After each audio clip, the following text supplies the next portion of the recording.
Brasilina, vou abrir esse episódio sem rodeio nenhum. Em 28 de fevereiro de 2026, os Estados Unidos e Israel lançaram aquilo que está sendo descrito como o maior ataque militar conjunto da história recente contra o Irã. Segundo a Cruz Vermelha iraniana, mais de 20 das 31 províncias iranianas foram afetadas pelos bombardeios. Os americanos batizaram a operação de Epic Fury, a Fúria Épica. Os israelenses chamaram de Roaring Lion, o Leão Rugidor, com a fase inicial dos ataques denominada Operação Gênesis. A informação mais grave, já confirmada pela mídia estatal iraniana na madrugada de 1 de março, é que o Ayatollah Ali Khamenei, líder supremo do Irã desde 1989, quase 37 anos no poder, foi morto no ataque. O governo iraniano declarou 40 dias de luto oficial. A agência Fars noticiou que a filha, o genro, um neto e a nora de Khamenei também morreram nos bombardeios ao seu complexo em Teherã. Para quem está ouvindo e talvez não acompanhe tão de perto, deixa eu traduzir o tamanho disso. Khamenei não era um presidente qualquer, estava acima do presidente. Controlava o exército, a justiça, a imprensa. Praticamente toda decisão importante do Irã passava por ele desde 1989. A lista de figuras mortas junto é extensa e já confirmada por fontes iranianas e israelenses. Ali Shamkhani, secretário do recém-criado Conselho de Defesa, o major-general Mohammad Pakpour, comandante das Forças Terrestres da Guarda Revolucionária, Aziz Nassirzadeh, ministro da Defesa, Mohammad Shirazi, chefe do Estado-Maior das Forças Armadas, o ex-presidente Mahmoud Ahmadinejad Ahmadinejad também foi morto nos ataques, segundo a mídia estatal iraniana. Quanto ao presidente Massoud Pezeshkian, embora o escritório presidencial em Teherã tenha sido atingido, o governo iraniano confirmou que ele sobreviveu e está vivo. Não estamos falando de um ataque cirúrgico contra um alvo isolado. Estamos falando de uma tentativa de decapitar a estrutura inteira de comando de um país com cerca de 90 milhões de habitantes. Aqui entra algo que ninguém está explicando direito. O Irã possui uma constituição e o artigo 111 prevê o que acontece quando o líder supremo morre. Deveria se reunir a Assembleia de Especialistas, um grupo de 88 clérigos eleitos para escolher um novo líder. Enquanto isso, um conselho temporário de 3 pessoas assume as funções do líder: o presidente da República, o chefe do judiciário e um jurista indicado pelo Conselho dos Guardiões. Esse conselho, de fato, já foi constituído. Massoud Pezeshkian, que sobreviveu aos ataques, Golan Hossein Mohseni-Ejei, chefe do judiciário, e o Ayatollah Ali Razé Araf, membro do Conselho dos Guardiões. O mecanismo constitucional, portanto, está formalmente em operação. Contudo, a destruição massiva da cadeia de comando militar e de segurança torna a situação extremamente frágil. Dezenas de altos oficiais foram mortos. A Guarda Revolucionária pressiona por uma escolha rápida de novo líder supremo, potencialmente fora dos procedimentos legais ordinários. A capacidade real desse Conselho Provisório de exercer autoridade efetiva sobre as Forças Armadas e sobre as múltiplas facções do regime permanece em aberto. Para agravar o quadro, Khamenei nunca designou formalmente um sucessor, embora fontes indiquem que vinha preparando o terreno informalmente para seu filho Mojtaba. Platão, no livro 8º da República, analisou com precisão esse tipo de vulnerabilidade. Descreve como regimes concentrados em um único centro de poder, quando perdem a figura que sustenta a estrutura, não transitam ordenadamente para o estágio seguinte. Precipitam-se, nas palavras dele, do topo do precipício. O Conselho Provisório, a rotação pacífica, tudo isso pressupõe que as instituições mantenham capacidade operacional suficiente para funcionar. Quando a cadeia de comando está despedaçada, o que resta é disputa bruta entre facções armadas, cada qual reivindicando legitimidade. É o risco concreto que o Irã enfrenta neste momento. Em geopolítica, isso é dos piores cenários imagináveis. Um país com o poderio militar do Irã, com influência sobre o Hezbollah, sobre milícias no Iraque, sobre os Houthis no Iêmen, esse país perdeu grande parte de sua liderança de um dia para o outro. e um corpo sem cabeça age de maneira imprevisível. Mas, professor, antes de a gente mergulhar na análise de por que isso aconteceu e para onde pode ir, preciso colocar na mesa a pergunta que está na cabeça de todo mundo. Isso é o começo da Terceira Guerra Mundial? Vou responder com honestidade intelectual brasileira. Se usarmos a definição clássica de guerra mundial, um conflito que envolve múltiplas grandes potências em vários teatros de operação simultaneamente, ainda não chegamos lá. A parte que me tira o sono, porém, é outra.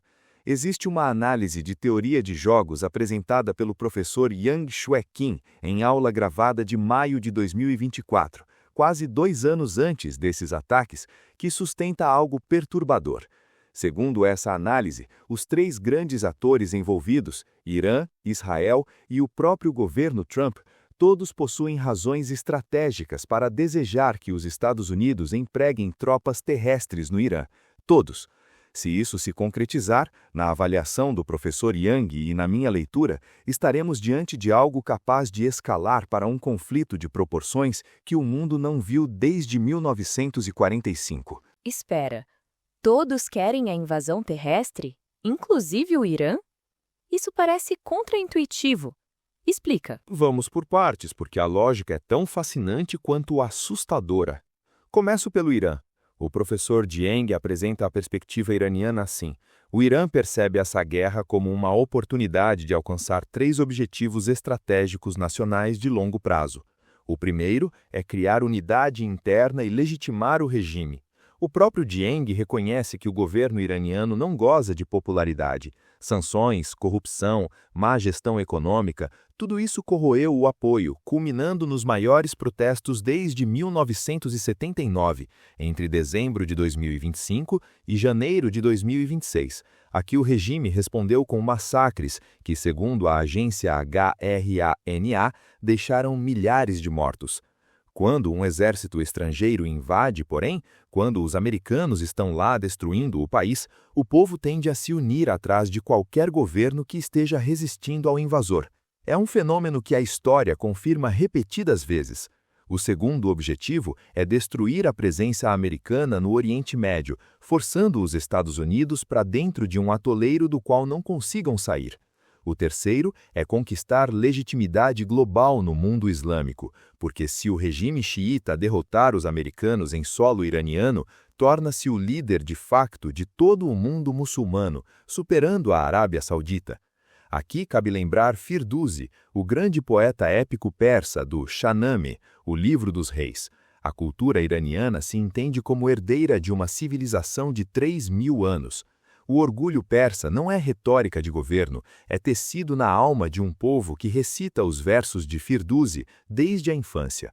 Quando Rostam, o herói do Shahnameh, combate até a morte sem saber que enfrenta o próprio filho, Sohrab, a tragédia não é apenas pessoal, é civilizacional.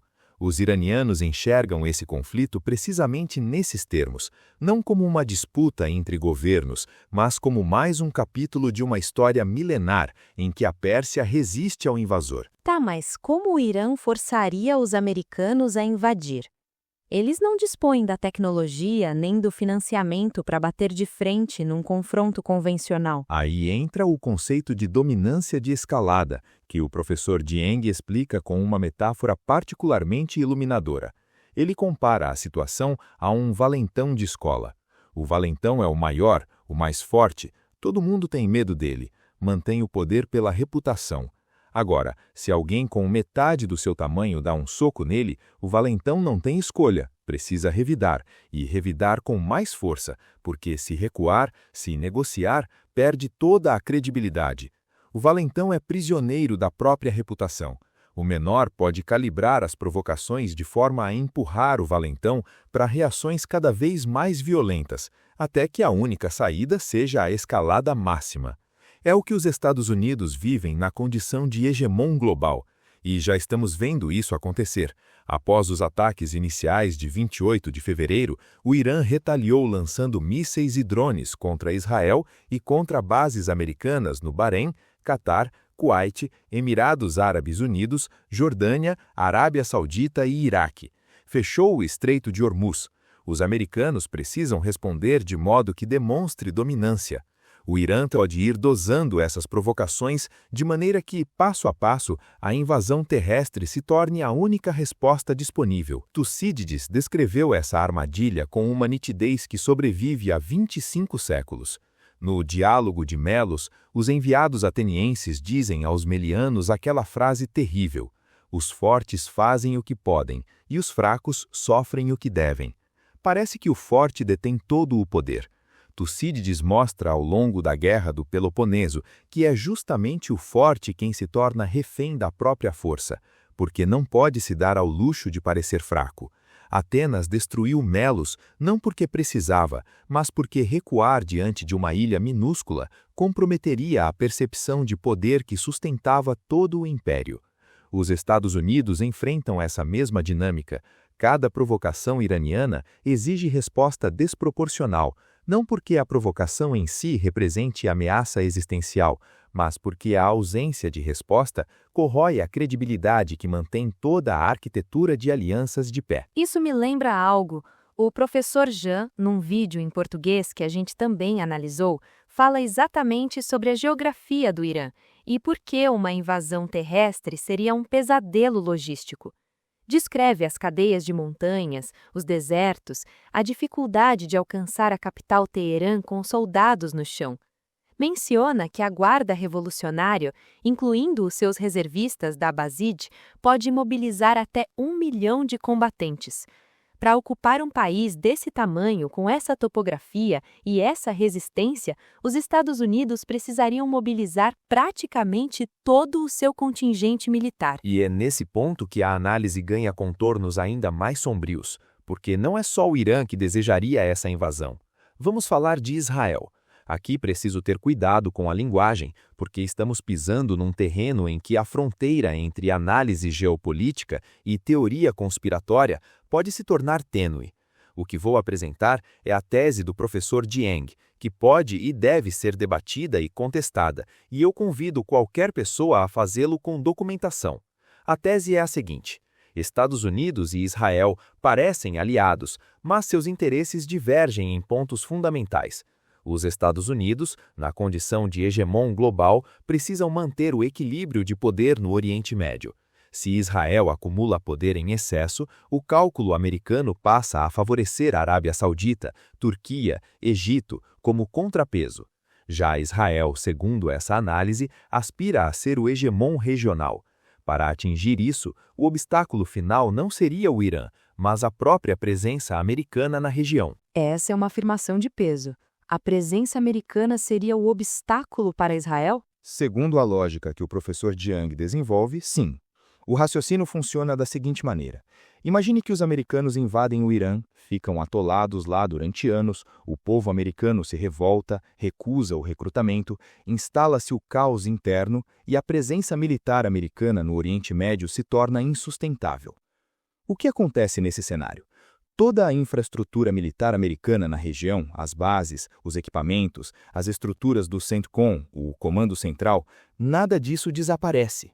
Na leitura de Jiang, essa infraestrutura acabaria sendo absorvida pelo Estado de Israel, que se tornaria o hegemon regional de facto. O resultado ótimo para Israel, segundo essa análise de teoria dos jogos, não seria apenas derrotar o Irã, seria que Irã e Estados Unidos saíssem enfraquecidos ao mesmo tempo. O professor Jean chega a conclusões semelhantes por um caminho diferente, pelo lado econômico. Analisa a disposição das bases americanas ao redor do Golfo Pérsico, no Kuwait, Bahrein, Catar, Omã, Emirados Árabes Unidos, todas instaladas em países sunitas atrelados à política econômica de Washington. Mostra que essas bases funcionam como um cerco a Irã, mas servem igualmente de proteção aos campos de petróleo. E agora sabemos que essas bases estão sendo atacadas. O Irã lançou mísseis contra a base da 5ª Frota em Bahrein, contra a Al-Udeid, no Catar, contra a Al-Dhafra, nos Emirados, contra a Ali Al-Salem, no Kuwait, atingindo inclusive aeroportos civis e hotéis. O Irã, por sua vez, possui o Estreito de Hormuz como arma geopolítica. São cerca de 33 quilômetros de largura no ponto mais estreito, com as faixas de navegação tendo apenas 3 quilômetros em cada direção. A Guarda Revolucionária já declarou o estreito fechado à navegação. E, segundo a Reuters, 150 navios cargueiros, incluindo muitos petroleiros, estão parados diante do bloqueio. Se o Irã mantém esse bloqueio, o escoamento de petróleo para o mundo inteiro fica comprometido. Aí entra o que o professor Jean chama de atacar o irmãozinho menor. O Irã não precisa atingir os Estados Unidos diretamente. Basta aterrorizar esses Emirados menores, que são vulneráveis, repletos de estrangeiros, para pressionar os americanos a recuar. Essa análise do professor Jean complementa a do professor Jiang numa dimensão relevante, porque dá corpo à engrenagem econômica do cerco e do contra-cerco. Passemos agora ao terceiro ator, que é talvez o mais contraintuitivo, Donald Trump. Segundo a análise de Jiang, elaborada em 2024 quando Trump era candidato e atualizada conforme os eventos avançaram, Trump não se importaria genuinamente com o Irã, com o Oriente Médio ou com o projeto sionista. O que o move é a manutenção e a expansão do seu poder político dentro dos Estados Unidos. A tese é provocativa e merece ser enunciada com todas as ressalvas. Na leitura de Jiang, Trump enxerga a guerra com o Irã como uma ferramenta para destruir aquilo que chama de Império Americano, isto é, o establishment, a elite global que, na narrativa trumpista, teria roubado a eleição de 2020. A lógica seria dar ao establishment tudo o que ele quer, permitir que a arrogância o conduza a um conflito impossível de vencer, e quando o desastre ficar evidente, posicionar-se como líder do America First, contra os responsáveis pela catástrofe. Vale registrar que, de acordo com pesquisa Reuters-Ipsos, publicada pelo Guardian, apenas 27% dos americanos aprovam a operação contra o Irã, enquanto 43% desaprovam. Platão descreve essa figura com uma exatidão desconcertante, no livro 9 da República. O tirano, diz Platão, nasce do excesso de liberdade. Apresenta-se ao povo como protetor, o campeão da causa popular contra uma elite corrupta. Alimenta o conflito externo porque o conflito externo justifica poderes excepcionais e silencia a oposição. O detalhe mais perturbador: Platão observa que o tirano muitas vezes acredita genuinamente na própria narrativa. Está tão embriagado pelo poder que confunde o interesse pessoal com o destino da nação. Não estou dizendo, e faço questão de ser cristalino nesse ponto, que Trump seja o tirano platônico no sentido literal. Estou dizendo que a estrutura descrita por Platão há 2.400 anos ilumina a dinâmica que o professor Jiang identifica. Um líder que instrumentaliza o conflito externo como mecanismo de consolidação de poder interno, convencido de que está salvando o país. Recapitulando, então, pela lente da teoria dos jogos. Temos o Irã querendo a invasão para unificar o país, destruir a presença americana e liderar o mundo islâmico. Temos Israel querendo a invasão para que tanto o Irã quanto os Estados Unidos saiam enfraquecidos, abrindo caminho para a hegemonia regional israelense. E temos Trump querendo a invasão como ferramenta política interna para erodir o establishment e consolidar poder. 3 atores com objetivos inteiramente distintos que convergem para o mesmo desfecho. É essa convergência de interesses divergentes que tornam a probabilidade de uma invasão terrestre tão preocupante, a despeito de ela representar uma catástrofe estratégica para os Estados Unidos enquanto nação. Os tomadores de decisão não estão otimizando para o interesse nacional americano. Cada um otimiza para o seu próprio jogo. O próprio Trump declarou que o objetivo da operação é, nas suas palavras, a mudança de regime. E, num vídeo publicado na Truth Social, disse aos iranianos: "Quando terminarmos, tomem o controle do governo. Será de vocês." Preciso registrar uma ressalva metodológica. Essa é uma análise que se apoia em pressupostos sobre as motivações dos atores, e motivações são, por natureza, difíceis de verificar. O que podemos verificar são as ações, e os ataques massivos a mais de 20 províncias iranianas são consistentes com a trajetória de escalada que essa análise previu. Consistência, porém, não equivale à prova. Outros modelos podem explicar os mesmos eventos de maneira diversa, e isso merece reconhecimento explícito. Vamos voltar ao que já aconteceu, professor, porque a destruição da cadeia de comando iraniana abre um problema imediato. Quem governa o Irã agora? Formalmente, o Conselho Provisório de 3 pessoas já está constituído, como mencionamos. Mas além desse conselho, há outras figuras disputando influência. O primeiro nome que surge é Mojtaba Khamenei, filho do líder assassinado. Possui influência nos serviços de segurança e nas finanças do regime. Mas se o filho do líder assume, a imagem é de monarquia disfarçada, exatamente o que a Revolução de 1979 jurou destruir. Parcela expressiva dos clérigos rejeita essa possibilidade. O segundo é Alireza Araf, o jurista do Conselho dos Guardiões que já ocupa a posição no Conselho Provisório, visto como nome mais técnico, mais institucional. O terceiro é Golan Hossein Mohseni Ejei, chefe do Judiciário e membro do Conselho Provisório, linha dura, cuja imagem está vinculada à repressão das últimas décadas. O quarto é Ali Larijani, secretário do Conselho Supremo de Segurança Nacional, que sobreviveu aos ataques e está desempenhando papel central na gestão da crise. A Guarda Revolucionária insiste em uma nomeação rápida de novo líder supremo, potencialmente fora dos procedimentos legais ordinários. O que se desenha é uma disputa de legitimidade entre o sangue e a instituição, entre a herança dinástica e a virtude demonstrada em combate. Firduzi narrou essa tensão no coração do Shahnameh. A história da Pérsia, tal como ele a conta, é uma longa oscilação entre reis que governam pelo direito do sangue e heróis que governam pela virtude demonstrada em combate. Quando as duas linhagens colidem, quando o filho do rei não é o mais apto e o guerreiro mais apto não carrega o sangue real, a nação se despedaça. Mojtaba Khamenei é o filho do rei. A República Islâmica, contudo, foi fundada sobre a rejeição explícita da monarquia. Aceitar Mojtaba como líder significaria trair o mito fundador do próprio regime. Rejeitá-lo, por outro lado, significaria rejeitar a família que governou por quase 4 décadas, alienando as redes de lealdade pessoal que sustentam segmentos da Guarda Revolucionária e dos serviços de segurança. Não existe saída limpa. Enquanto essas figuras disputam nos bastidores, o que acontece nas ruas? Os relatos que reunimos de múltiplas fontes jornalísticas descrevem filas enormes em postos de gasolina, escolas fechadas, autoridades pedindo que os moradores de Teherã abandonem a cidade. O espaço aéreo iraniano e de vários países vizinhos está fechado para voos civis. A internet caiu para 4% da capacidade normal, segundo a NetBlocks, e depois caiu ainda mais, para 1% após 24 horas de apagão.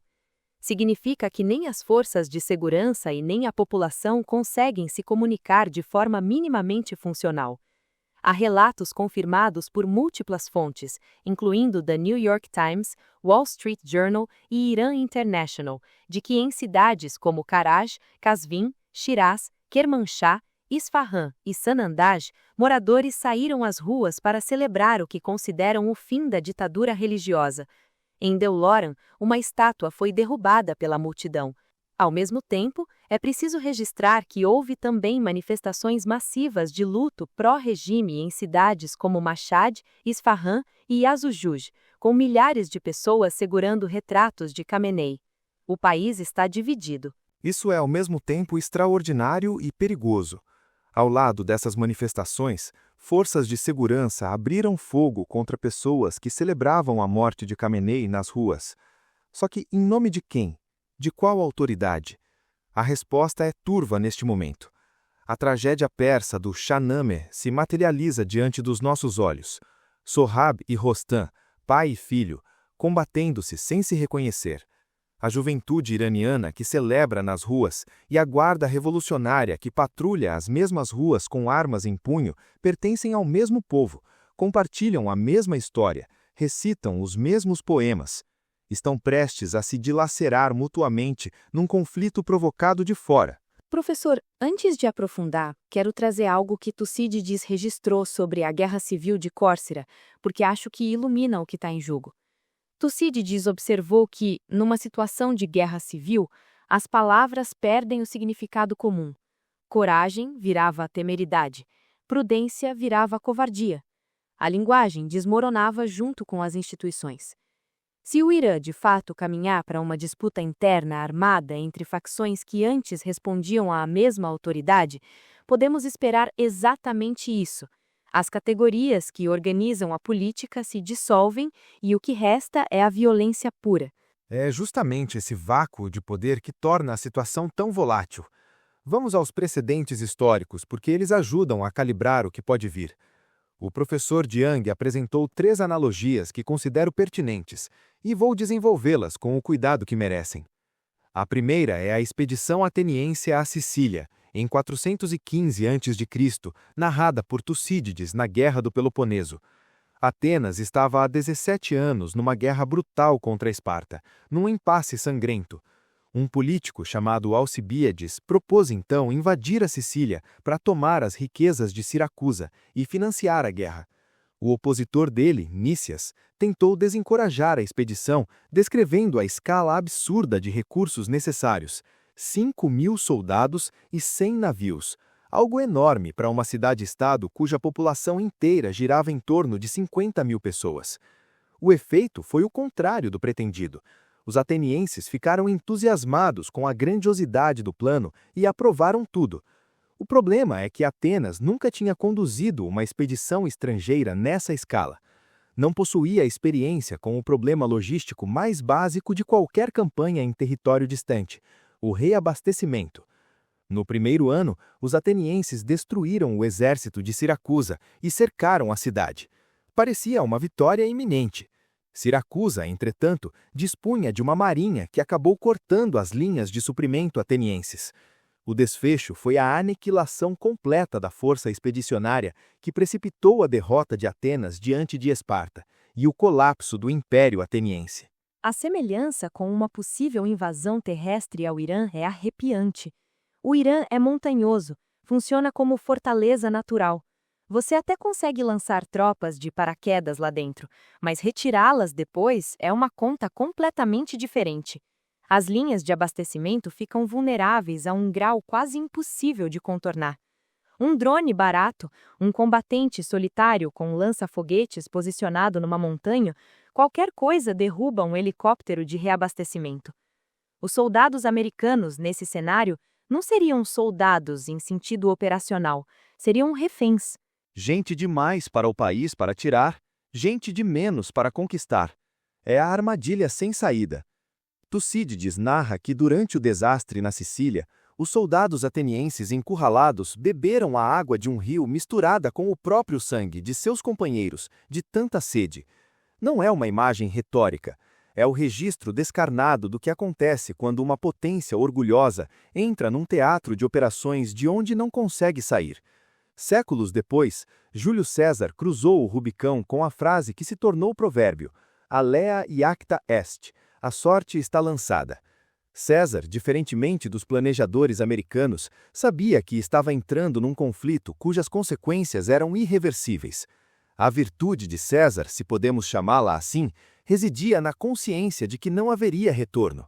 O que estamos vendo agora é algo diverso e, sob certos aspectos, mais perigoso: a possibilidade de que os Estados Unidos cruzem o Rubicão iraniano sem a consciência de que o fizeram, convencidos de que podem voltar atrás, de que um ataque aéreo de choque e pavor resolve o problema sem necessidade de ocupação.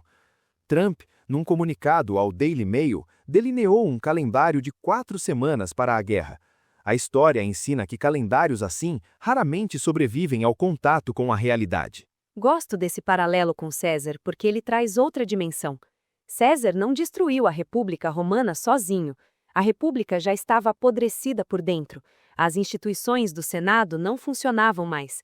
As legiões tinham mais lealdade aos seus generais do que ao Estado. César apenas empurrou uma estrutura que já estava caindo. Quando olhamos para os Estados Unidos de hoje, o professor Jiang aponta algo análogo. As instituições americanas, o Congresso, a imprensa, o sistema de freios e pesos, estão tão debilitadas que um presidente pode conduzir o país a uma guerra de proporções catastróficas sem que os mecanismos de contenção funcionem. Note que já há membros do Congresso questionando a legalidade da ação sem autorização do Legislativo. Os senadores Tim Kaine e Rand Paul, de partidos opostos, pedem a aplicação dos mecanismos de controle sobre o poder de guerra presidencial. Jiang traça ainda um paralelo com o Vietnã. Em 1960, A maioria dos americanos nunca tinha sequer ouvido falar de um país chamado Vietnã. 9 anos depois, 500.000 de soldados americanos estava lá. Os documentos do Pentágono, vazados em 1971, revelaram 3 coisas fundamentais. A liderança militar vinha expandindo a guerra sem conhecimento público, num processo que a literatura chama de mission creep, a expansão gradual e quase imperceptível da missão. A liderança política e militar sabia desde cedo que a guerra era impossível de vencer, embora os americanos tivessem lançado sobre o Vietnã mais bombas do que todas as utilizadas na Segunda Guerra Mundial somadas. Mesmo com essa consciência, não conseguiram se retirar por causa do que a economia comportamental denomina falácia do custo afundado. Tinham investido tanto em vidas, em dinheiro, em capital político, que abandonar significaria reconhecer que tudo fora em vão. É a lógica do cassino. Quanto mais você perde, mais difícil fica levantar da mesa. A terceira analogia que ele traz é a Rússia na Ucrânia, o caso mais recente. A Ucrânia cometeu o erro estratégico de lutar por cada centímetro de território em vez de recuar para sobrecarregar as linhas de abastecimento russas.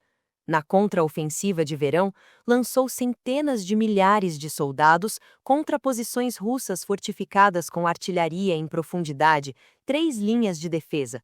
O resultado em termos de baixas foi catastrófico. Por que fizeram isso? Jiang argumenta que Zelensky, como ator de televisão, priorizava o que rendia boas imagens sobre o que funcionava no campo de batalha. Aí, ele faz a conexão direta com Trump, que considero uma das observações mais cortantes dessa análise. Trump, assim como Zelensky, é um produto da mídia visual. Raciocina em termos de imagem, de aparência de força, de narrativa de vitória. Platão, já no livro 10 da República, alertava para a perigosidade dos que governam pela aparência em vez da substância. Chamava os poetas de imitadores, pessoas que fabricam cópias da realidade e confundem a cópia com o original. Transposto para o nosso tempo, é o líder que confunde a imagem televisiva de vitória com a vitória real no campo de batalha. A análise estratégica, os 3 princípios da doutrina militar clássica, concentrar forças, evitar cerco, proteger linhas de abastecimento, nada disso entra no cálculo de quem vive de aparência.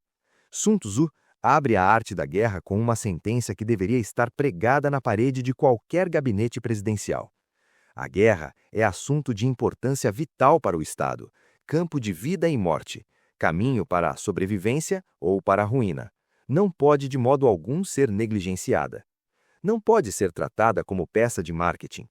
Tudo o que estamos vendo sugere que é exatamente assim que está sendo tratada.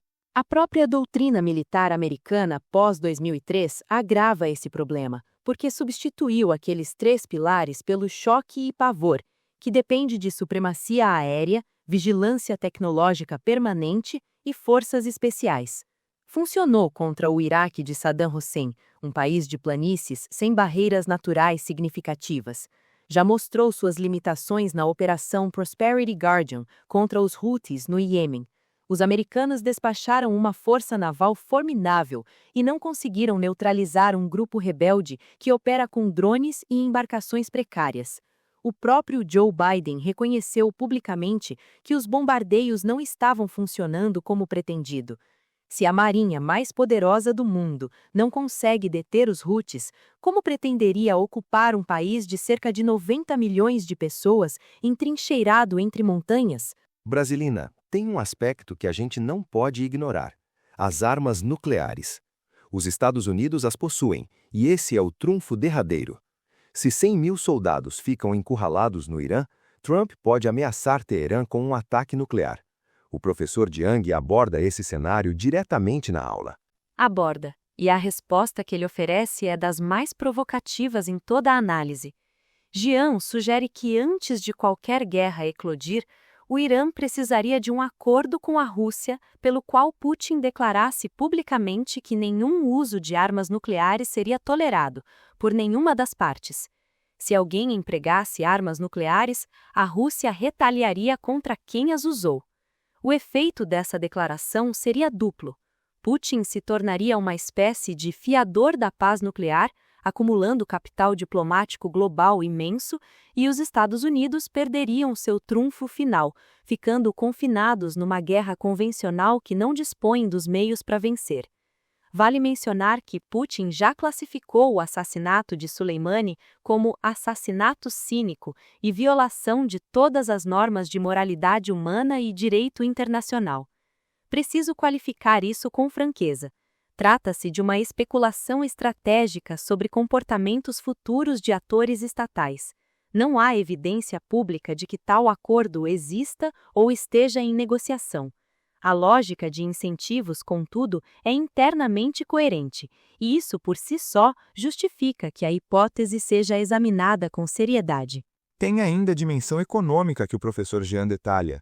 O Estreito de Hormuz funciona como gargalo por onde transita cerca de 1/5 do petróleo mundial e 1/4 do gás natural liquefeito global, particularmente o que segue para o leste asiático, China, Japão e Coreia do Sul. E o que era cenário hipotético já é realidade concreta.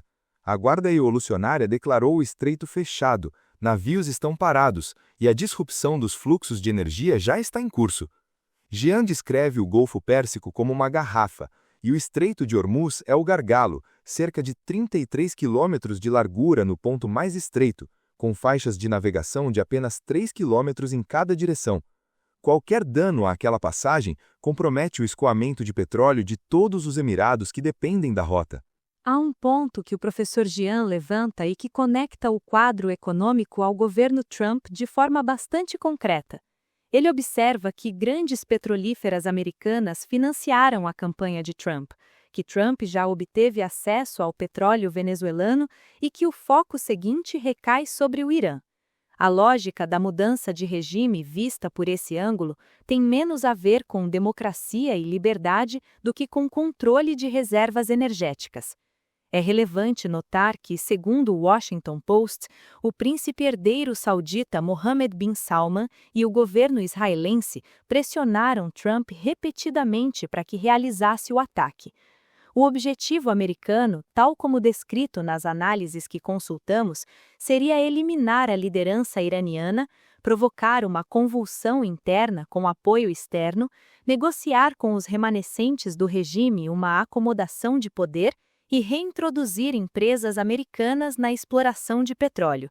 É uma receita já tentada em outras paragens, cujos resultados a história se encarregou de documentar. Sadi, o grande poeta persa do século XIII, escreveu no Gulistan que quem ofende a Deus para conquistar o coração de um ser criado, Deus usará justamente esse ser para destruí-lo. Traduzindo para a geopolítica, quem destrói um país para controlar seus recursos tende a ser destruído pela resistência que o país destruído gera. O Iraque deveria ter sido a demonstração definitiva dessa verdade. E, no entanto, cá estamos de novo, diante da mesma receita com ingredientes mais perigosos. E a Arábia Saudita em tudo isso? O professor Jean faz questão de explicar por que o Irã não ataca os sauditas diretamente, apesar de serem rivais históricos. É uma questão de geometria estratégica. A Arábia Saudita possui um exército considerável. Abrir outra frente contra os sauditas significaria para o Irã enfrentar simultaneamente Estados Unidos, Israel e Arábia Saudita, com um risco adicional de provocar a Turquia e o Egito, potências sunitas com capacidade militar expressiva. Acontece que o Irã já está atingindo territórios sauditas na retaliação em curso. A Arábia Saudita confirmou ataques iranianos contra Riad e sua província oriental, alegando ter interceptado a maioria. Riad respondeu que tomará todas as medidas necessárias para se defender, incluindo a opção de responder à agressão. A escalada que Jean temia está se materializando. A Arábia Saudita, apesar de se opor ao Irã, joga um jogo de equilíbrio, apoiando os americanos sem fechar todas as portas alternativas. Sun Tzu tem uma observação preciosa sobre isso. No capítulo sobre alianças, diz que não podemos entrar em aliança com príncipes vizinhos antes de conhecer seus desígnios. A prudência saudita decorre justamente dessa consciência. Numa região onde os desígnios de cada ator mudam conforme as circunstâncias, comprometer-se por inteiro com qualquer lado é uma forma sofisticada de suicídio. Professor, vamos falar do que está acontecendo no terreno agora, porque há algo que está sendo pouco discutido. Segundo o CENTCOM, os Estados Unidos atacaram mais de 1.000 alvos. A Força Aérea Israelense afirma ter atingido 500 alvos militares, usando aproximadamente 200 caças, na maior missão de combate da sua história, empregando mais de 1.200 bombas em 24 horas. Bombardeiros furtivos B-2 americanos foram utilizados contra instalações subterrâneas fortificadas de mísseis balísticos. Foram atingidos complexos onde Khamenei se reunia com assessores, centros de comando da Guarda Revolucionária, bases de mísseis, sistemas de defesa aérea, instalações navais. Navios militares iranianos foram afundados. Drones de ataque de baixo custo da Task Force Scorpion Strike foram empregados em combate pela primeira vez. Trata-se de uma tentativa de destruir não apenas a cúpula política, mas toda a capacidade militar iraniana. O professor Jiang, lá em maio de 2024, antecipou exatamente essa estratégia. Disse que o plano americano envolveria bombardeio, propaganda e financiamento para derrubar o regime, com ataques de decapitação, forças especiais e a eliminação do Ayatollah como alvo principal. Foi precisamente o que se concretizou. Com uma diferença crucial, que o próprio Jiang também antecipou. Argumentou que essa abordagem não funcionaria. Derrubar a liderança de cima não resolve o problema de governança num país como o Irã. O Irã não é uma ditadura personalista onde eliminar o ditador desfaz tudo. É um sistema complexo, com múltiplos centros de poder. A Guarda Revolucionária, as milícias Basij, o estamento clerical, as fundações econômicas controladas por militares. Destruir a cabeça pode gerar algo pior do que o existia antes. Os precedentes sustentam essa preocupação. A destruição do Estado iraquiano em 2003 gerou as condições para o surgimento do Estado Islâmico. A eliminação de Muammar Gaddafi na Líbia em 2011 produziu um Estado falido, fragmentado entre milícias rivais que perduram até hoje. A premissa de que é possível remover cirurgicamente um regime e instalar uma democracia funcional acumula um histórico documentado de fracassos. Sófocles entendeu a natureza desse erro há milênios. Em Antígona, Creonte acredita que pode impor ordem por decreto, que a força do comando basta para governar. Tiresias, o profeta cego, adverte: quando um erro foi cometido, aquele homem já não é tolo nem desgraçado que cura o mal em que caiu e não persiste na obstinação. Creonte não ouve e a catástrofe se abate sobre toda a sua casa. A história do Iraque, da Líbia e potencialmente do Irã segue a mesma trajetória. Líderes que acreditam que a força resolve, que o decreto basta, que eliminar a cabeça resolve o corpo. Tiresias avisou, a história confirmou. A lição, mesmo assim, permanece ignorada. Aqui entra outro ponto do professor Jiang que me ficou na memória. Ele formula uma pergunta direta. Por que os iranianos não apoiariam uma invasão americana? E desenvolve as razões com bastante cuidado. Primeiro, a memória do Shah, de 1953 a 1979. O Shah, apoiado pelos americanos, dirigiu um estado policial brutal. Isso está gravado na consciência coletiva do país. Segundo, o exemplo do vizinho Iraque. De 2003 a 2011, os americanos prometeram liberdade e democracia e entregaram destruição. Soldados invadindo casas à noite, apontando armas para crianças, prendendo homens sem justificativa.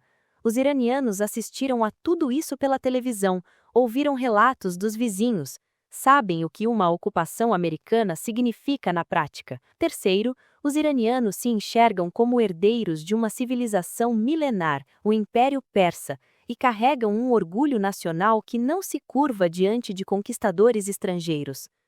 Quarto, a dimensão religiosa. Parcela significativa da população vê os Estados Unidos literalmente como encarnação do mal, e combater essa presença assume o caráter de obrigação sagrada.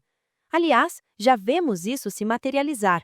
2 dos mais sênior ayatolás do Irã emitiram uma fátua de jihad contra a América, convocando todos os muçulmanos a vingar a morte de Khamenei. Tudo isso nos conduz a algo que o professor Jiang mencionou e que é talvez a dimensão mais inquietante de todas. Ele aponta que os grandes atores deste conflito, Irã, Israel e os cristãos sionistas nos Estados Unidos, todos enxergam essa guerra por lentes escatológicas. Escatologia, para quem não está familiarizado com o termo, é o estudo das doutrinas sobre o fim dos tempos nas tradições religiosas. A ideia de que esse conflito constitui o cumprimento de profecias bíblicas ou corânicas. A CNN reportou que o momento dos ataques tem significado simbólico no judaísmo, tendo sido lançados às vésperas do feriado de Purim, em 2 de março. Quando tomadores de decisão acreditam que estão participando do fim do mundo, a lógica convencional de custo e benefício deixa de operar. Sacrifícios que seriam irracionais em termos estratégicos se tornam perfeitamente irracionais para quem acredita estar cumprindo uma missão divina. Sófocles, em Édipo Rei, colocou na boca do corvo uma reflexão que ressoa com essa situação de maneira a quase perturbadora. O coro canta que a insolência gera o tirano. A insolência que repleta em vão, quando subiu ao mais alto pináculo, se precipita no abismo da fatalidade. A insolência de que Sófocles fala não é apenas arrogância pessoal, é a híbris, a convicção de que o agente humano pode controlar forças que estão além da sua compreensão. Quando líderes políticos e militares acreditam que estão executando o plano de Deus, essa híbris atinge a forma mais pura e mais perigosa, porque nenhuma evidência empírica consegue refutá-la.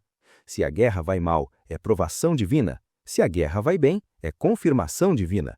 O ciclo se torna impenetrável ao argumento racional. Professor, vou fazer o papel de advogada do diabo aqui, porque alguém ouvindo tudo isso pode concluir que estamos sendo alarmistas ou que compramos teorias conspiratórias. É uma objeção legítima, e eu a levo a sério.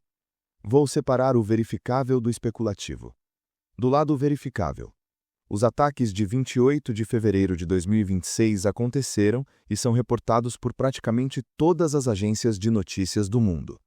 Mais de 20 províncias iranianas foram atingidas, segundo a Cruz Vermelha iraniana.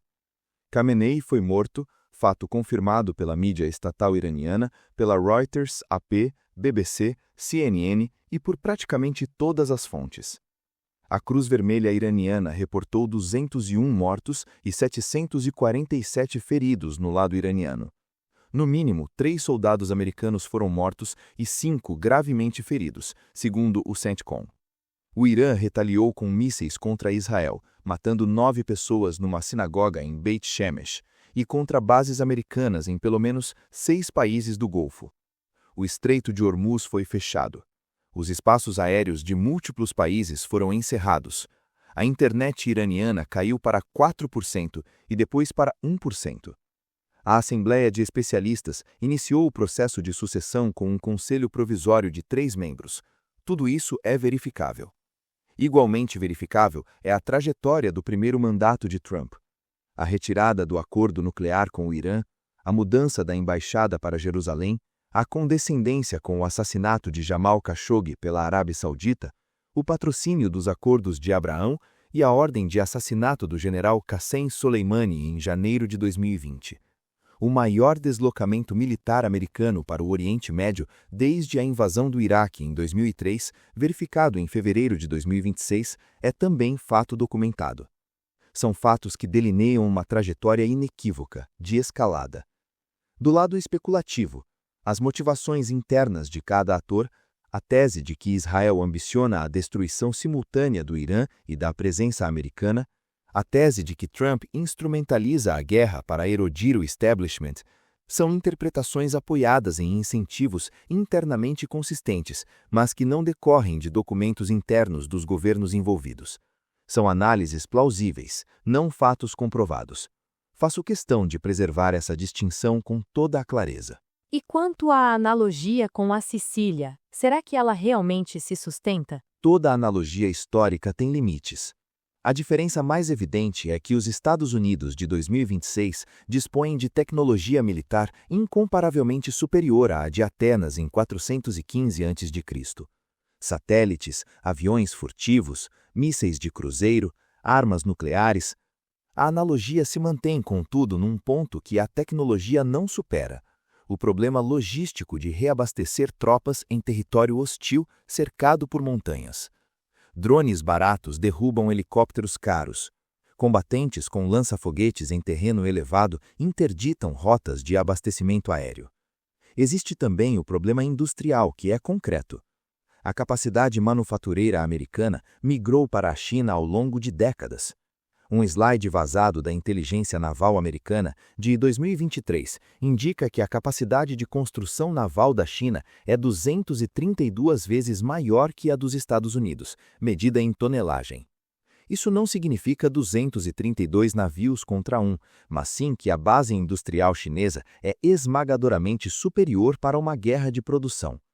Numa guerra de atrito prolongada, a capacidade de fabricar munição e equipamentos em volume se torna o fator decisivo, e os Estados Unidos simplesmente não a possuem na escala exigida por um conflito desse porte. A analogia, então, parece ainda mais fiel ao aviso de Tucídides. Homero, no primeiro canto da Ilíada, narra a ira de Aquiles.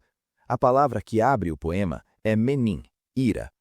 Toda a Ilíada, do primeiro ao último verso, é uma meditação sobre as consequências da ira desmedida.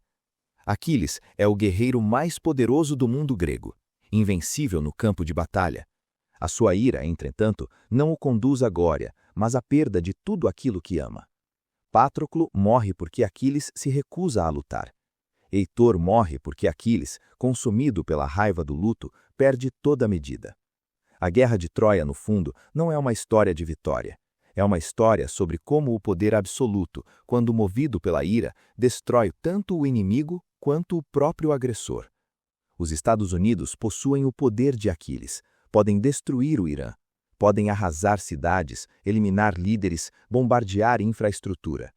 A questão que Homero formulou há quase 3.000 anos e que permanece sem resposta é: e depois?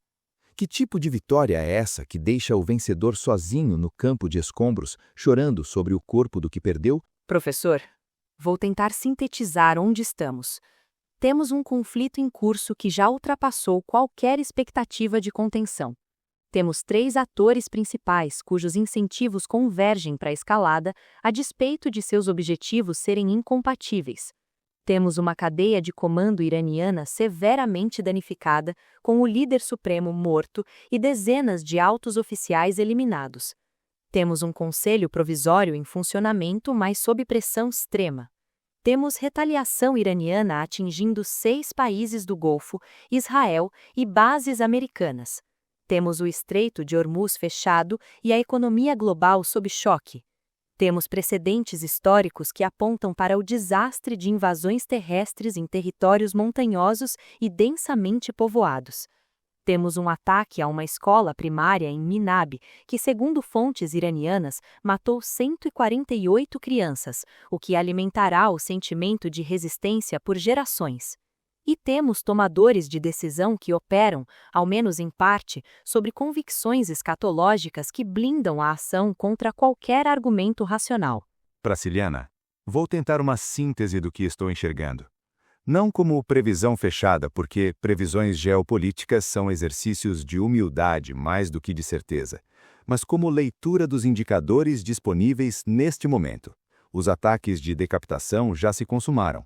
A questão agora é se isso evolui para uma invasão terrestre ou se o objetivo era mais circunscrito, destruir a liderança e aguardar que o caos interno produza uma mudança de regime sem necessidade de botas no chão.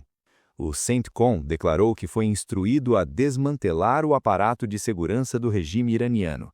Trump declarou que os ataques constituem operações de combate importantes. Se a aposta for na mudança de regime por colapso interno, os precedentes históricos sugerem fortemente que não vai funcionar. O Irã é grande demais, complexo demais, armado demais para ser governado pelo caos. A Guarda Revolucionária tem motivação e capacidade para sustentar controle mesmo sem o líder supremo. Se, por outro lado, houver escalada para a invasão terrestre, aí estamos falando de algo com potencial para desestabilizar não somente o Oriente Médio, mas a própria arquitetura do sistema internacional. A Rússia já condenou o ataque nos termos mais duros. A China chamou-o de violação séria da soberania iraniana. A Coreia do Norte classificou-o como ato ilegal de agressão. A União Europeia, embora em linguagem mais comedida, expressou grande preocupação. O secretário-geral da ONU condenou tanto os ataques quanto a retaliação. A questão de como esses atores reagirão se a escalada continuar permanece em aberto. Sadi, no Gulistã, conta a história de um rei que, informado da morte de um inimigo, respondeu: "Ouviste algo sobre ele pretender me poupar?" A sabedoria contida nessa resposta é que a eliminação do adversário não elimina a vulnerabilidade. Outro inimigo surgirá. O sistema que gerou o conflito permanece intacto. A pergunta de Sadi, transposta para o contexto atual, é esta: eliminar Khamenei resolve o que exatamente se o sistema que produziu Khamenei continua operando? Professor, para encerrar, volto à pergunta que dá nome ao episódio. A Terceira Guerra Mundial já começou? Eu reformularia a pergunta. Em vez de "já começou", diria que estamos na antessala, mas a porta está entreaberta. O ataque massivo a mais de 20 províncias de um país soberano com cerca de 90 milhões de habitantes, seguido de retaliação iraniana contra pelo menos 6 países árabes e Israel, com o fechamento do Estreito de Hormuz, com baixas americanas, israelenses e civis em múltiplos países, não se enquadra como incidente isolado. É uma escalada que, se seguir a lógica de teoria de jogos apresentada pelo professor Zhang, reúne todas as condições para escalar ainda mais. O que torna essa crise diferente das anteriores é que, segundo a análise que trouxemos, todos os atores principais possuem incentivos para que a escalada prossiga. Nenhum deles está otimizando para a paz. Cada um joga seu próprio jogo, e todos esses jogos convergem para mais conflito. Convergência de incentivos, porém, não é destino inevitável.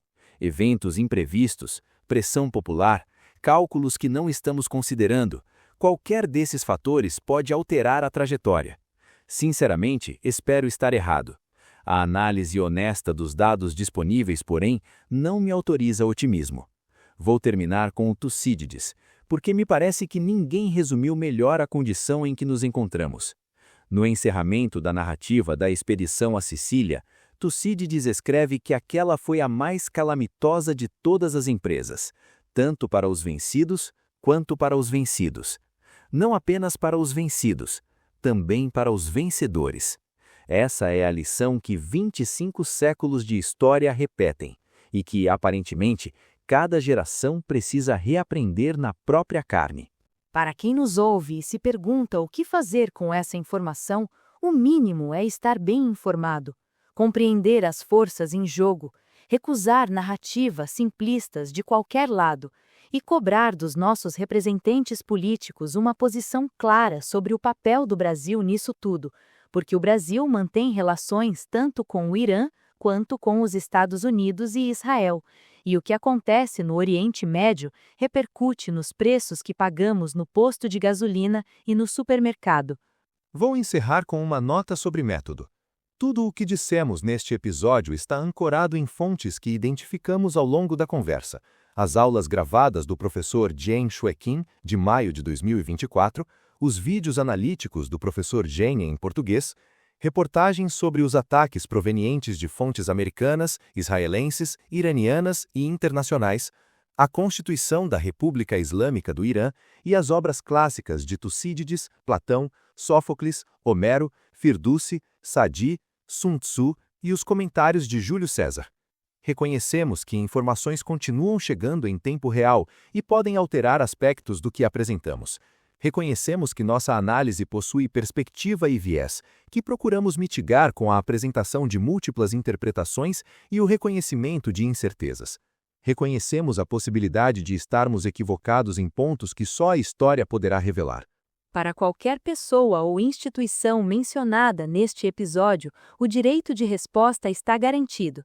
Enviem documentação pelas redes do Filodebates e a publicaremos com igual destaque. Se cometemos erros factuais, queremos saber para corrigir. Se você, ouvinte, dispõe de fontes ou análises que contradizem o que apresentamos, nos envie. A boa análise se constrói no debate, não no monólogo. Obrigado por ouvir até aqui. Cuide-se, informe-se e até a próxima.